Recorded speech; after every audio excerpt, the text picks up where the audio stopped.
High, আজ তোমাদের বানিয়ে দেখাচ্ছি পুরোনো দিনের একটা রেসিপি লাউ শুক্তনি। তো চলো যাওয়া যাক। প্রথমে লাউ আলু ভাজার মতো সরু করে কেটে ধুয়ে নিলাম। শুকনো খোলায় হাফ টিস্পুন কালো সর্ষে হালকা ভেজে শিলে গুঁড়িয়ে নিলাম।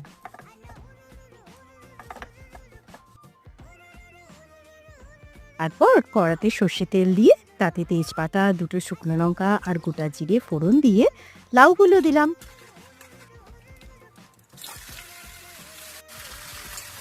একটু নাড়িয়ে তাতে স্বাদ মতো নুন, অল্প হলুদ আর 2 চামচ চিনি দিয়ে হালকা আঁচে চাপা দিলাম। এতে কোনো জল পড়বে না। লাউ যেহেতু নরম, তাই হালকা আঁচে সেদ্ধ হয়ে যাবে। আর এটা খেতে একটু মিষ্টি মিষ্টি হয়। 10 মিনিট পর চাপা খুলে ভালো করে নাড়িয়ে গাওয়া ঘি আর ভাজা সর্ষের গুঁড়ো দিলেই তৈরি হয়ে যাবে আমার দিদার কাছে শেখা পুরনো দিনের রান্নার লাউ শুক্তনি, যেটা গরম ভাতের সাথে খেয়ে বলবে অসম।